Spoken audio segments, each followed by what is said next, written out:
After reading this module, you shall be able to understand various indicators of internationalization, examine various indexes of measuring internationalization, identify the regional diversification of MNEs, analyze the latest trends of internationalization of selected MNEs. The growing internationalization of economic system is a topic of considerable interest in economics and business literature. Multinational enterprises or MNEs are generally considered to be the agents most responsible for the internationalization process and for cross-country business integration in modern economies. Internationalization is the process in which firms increase their involvements in international operations. They do it for increasing the annual profits or cash flows or reducing the cost by transferring competitive advantage to a foreign market. They also do for expanding the market size, enjoy greater economies of scale, and for risk diversification. Thus, internationalization can be considered as an incremental process of acquisition, integration, and use of knowledge on foreign markets. There are many theories of the firms which discuss the process of internationalization of the firms, especially of those based in developed countries. These theories include the Vernon's product life cycle theory, Uppsala International Expansion Model, Johnson and Varney and the recent eclectic paradigm theory of Dunning, and investment development path. In this context, Dunning 1993 has pointed out that if the firm only has ownership advantages, then the enterprise should choose the means of licensing arrangements for the technology transfer. And if the firm has both ownership as well as internalization advantages, it should choose domestic production and exports. And finally, if firm has ownership internal as well as locational advantages at the same time, the enterprise will choose foreign direct investment. Here, the ownership advantages include ownership of patents and trademarks, technology, brand name, core competencies of a firm, and ability to meet the current potential customers' demand. Internalization is about decision to make an activity internal to the firm, while the locational advantages are external to the firms and therefore are not controlled by them, but they adjust and take this advantage through investment abroad. Dunning pointed out that the firms will be involved in foreign production whenever they perceive it is in their best interest to combine spatially transferable intermediate products produced in the home country with at least some immobile factor endowments or their intermediate products in another country. The choice of international production and management is essentially a dynamic issue. Heimer presented internationalization as a way of enforcing market power, which implies an evolving world where there is no space for the notion of equilibrium. Let us discuss about the indicators of internationalization. The process of globalization has generated a wider interest in the trans-border activities of corporations. But there are different views on the methods to measure internationalization of the MNEs. In the related literature, there are a number of indicators to measure the internationalization process of the MNEs. These can be broadly classified as the structural indicators, performance indicators, and the attitudinal indicators. The structural indicators.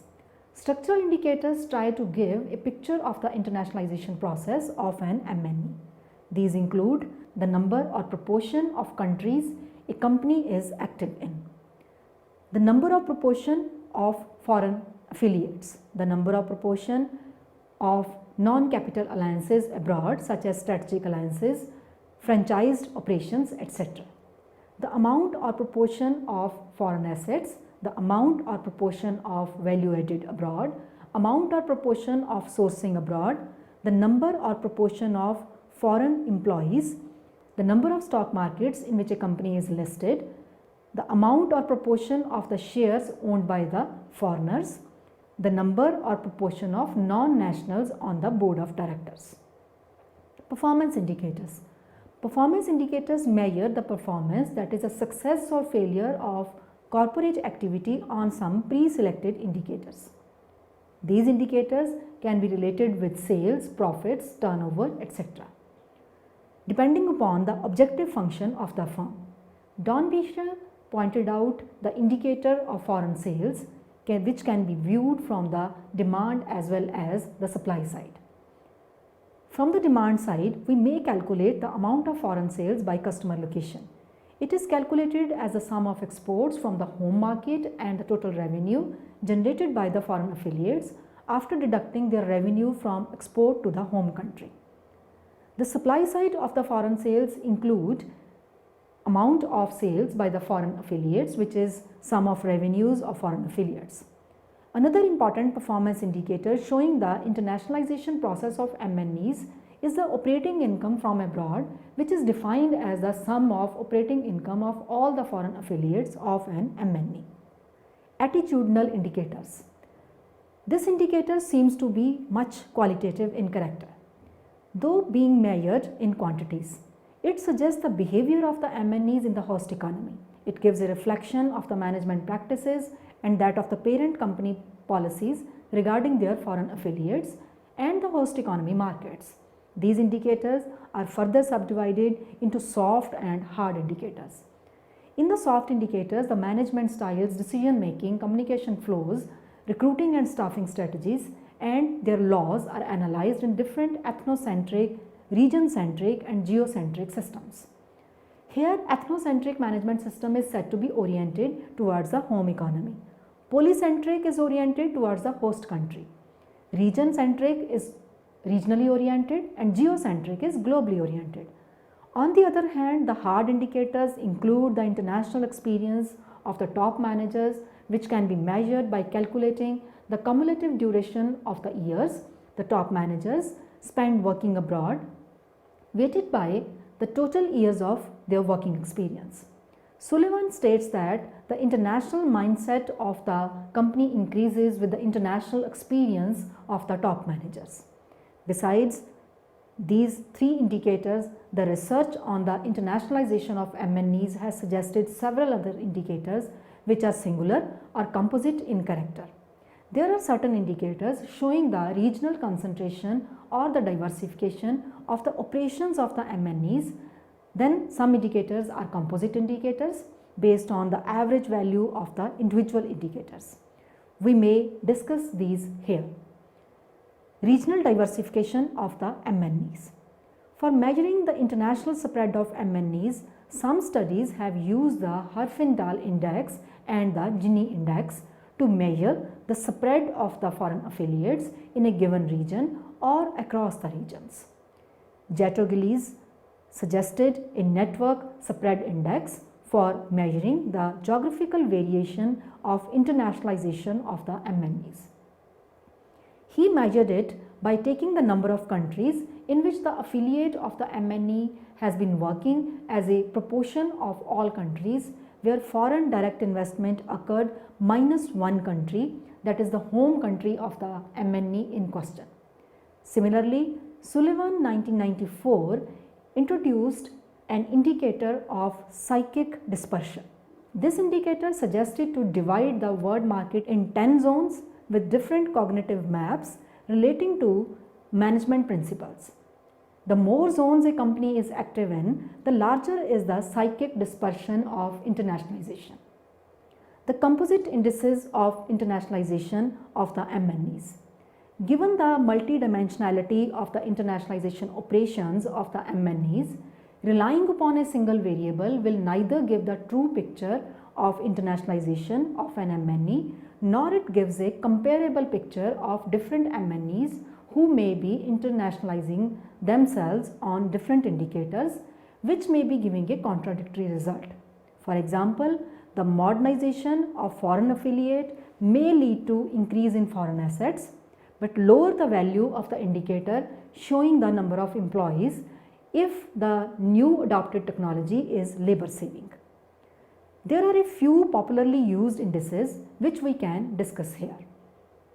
The first one is Transnationality Index. This index was first used by UNCTAD in its World Investment Report 1995, and it is being calculated since then to measure the internationalization process of various MNEs. It is designed to give a summary view of the position of different companies, countries and industries in the internationalization process. At the basis of this index, which will here be referred to as the Transnationality Index, is the relationship between home and foreign activities for any particular company. Thus, a company is considered to be very internationalized if the ratio of its foreign to total activities is very high, independently of whether these foreign activities take place in one single foreign country or region or in many. This index is a simple average of three ratios, that is the foreign sales to total sales, foreign assets to total assets, and foreign employment to total employment. Let A is a company's total assets and AF is company's foreign assets, S is company's total sales and SF is company's foreign sales, E company's total employment and EF company's foreign employment. We get the following three unidimensional indices: AI, foreign asset index, which is equal to AF upon A, SI, foreign sales index, which is equal to SF upon S, EI, foreign employment index, which is equal to EF upon E. The UNCTAD index is an average of the three as follows: TNI, that is the Transnationality Index, is equal to AI plus SI plus EI divided by 3. We can take here an example from the World Investment Report 2015 by UNCTAD. This is shown in table here. We can see in this table that if we simply go by the value of foreign assets, sales or employment separately, then the internationalization of these MNEs will give different results as compared to the composite index. In this table, we can see the value of foreign assets is the highest for Volkswagen Group from Germany. Foreign sales and employment is the highest for ENI SPA from Italy. In ratio terms as well, this is the highest for ENI SPA from Italy, followed by Deutsche Telekom AG from Germany in case of foreign assets as percentage of total assets. In case of foreign sales as percentage of total sales, it is the highest for Airbus Group's NV from France, and in case of employment, it is highest for Enel SPA from Italy. However, taking the composite index, that is Transnationality Index, which is a simple average of these three indicators, it is the highest for Airbus Group NV from France. Thus, we can see that the Transnationality Index concentrates on both the demand and supply side of internationalization. The variable related to sales captures demand and markets. The variable related to assets and employment captures the productivity or supply side and its location. Its composite nature gives a good feel for the overall interest of companies in foreign countries.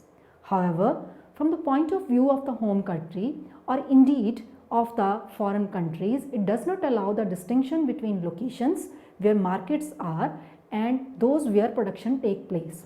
But this index cannot distinguish between those companies whose foreign activities are concentrated in one or few countries and those whose activities are spread in many foreign countries. It does not talk about the geographical spread of the MNEs. Transnational Activity Spread Index. This index was proposed by Ieto Gillies as a combination of two indices, that is UNCTAD's Transnationality Index and her own Network Spread Index, hence called Transnational Activity Spread Index. This index is annually calculated for the world's top 100 non-financial MNEs, which are selected on basis of their foreign assets. The collection and the calculation of the data is undertaken by the Studies and Competence Center for Organizational and Policy Research in European Business, that is SCOPE, at the Erasmus University of Rotterdam. This index actually gives an overview of the impacts of the structure and direction of international spread of the MNE's activities. The spread of activities into many countries may involve the company in extra managerial cost, but it may also bring it additional advantages, including the spread of risks among many countries and opportunities that knowledge of different locations gives, including the speed to react to any such opportunities. These advantages can be translated into stronger competitive position against the rivals. Companies that are already working in many countries have better bargaining strength with national governments to secure favorable conditions for the location of additional investment. In order to combine the two indices, that is UNCTAD's Transnationality Index and IATO-Gillies Network Spread Index, we can simply use the Network Spread Index as weight for the uni and multidimensional Transnationality Index as follows. ASI is Asset Spread Index, which is equal to AF upon A multiplied by N divided by N star, which is equal to AI into NSI, where SSI is Sales Spread Index, which is equal to SF divided by S multiplied by N upon N star and SI multiplied by NSI. ESI is the Employment Spread Index, which is equal to EF upon E multiplied by N divided by N star, which is equal to EI into NSI. TASI is Transnational Activity Spread Index, which is equal to TNI multiplied by N divided by N star. Here TNI is the Transnationality Index, N is the number of foreign countries in which a company has affiliates, and N star is the number of foreign countries in which potentially the company could have located its affiliates. In theory, N star would be taken to be all the countries of the world. In practice, it is likely to be confined to all the countries that receive inward investment. In the study, N star is the total number of countries in which there is inward stock of FDI minus 1. Hence, the Network Spread Index is NSI, which is equal to N upon N star. In this way, we take TASI or Transnational Activity Spread Index is equal to TNI multiplied by N upon N star. Then we can simply say that the Transnational Activity Spread Index is the product of Transnationality Index and the Network Spread Index. The combined index indicates that the overall degree of internationalization of a company is higher. The higher the percentage of activities abroad and higher the spread of such activities in the foreign countries. The degree of internationalization scale. This index was proposed by Sullivan. Sullivan took 9 indicators of 74 American manufacturing MNEs to calculate the degree of internationalization. These 9 indicators try to encompass a range of structural, performance and attitudinal items. These indicators, all weighted by a factor 1, form the degree of internationalization scale. In detail, the index is composed of the ratio of foreign sales to total sales, foreign assets to total assets and foreign subsidiaries to total subsidiaries. The international experience of top managers measured as the cumulative duration of years top managers spend working abroad weighted by the total years of their working experience, and the psychic dispersion of international operations.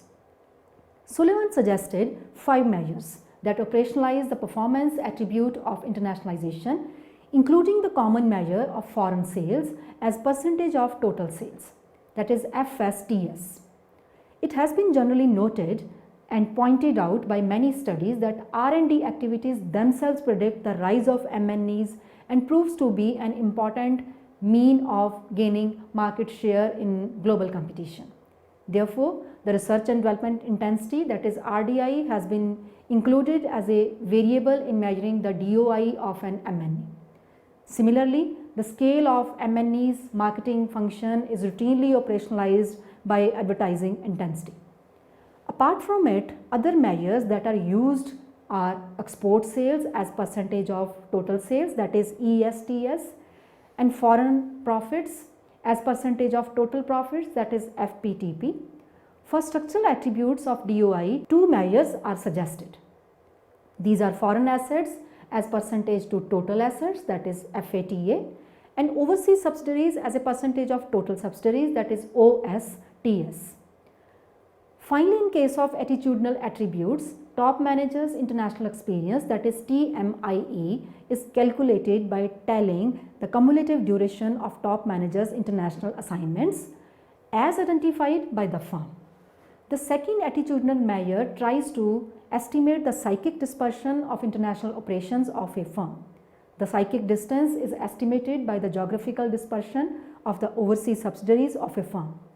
Hence, the psychic dispersion of international operations, that is PDIO, by dividing the dispersion of the subsidiaries of a firm among the 10 psychic zones of the world as identified by Ronen and Shaker.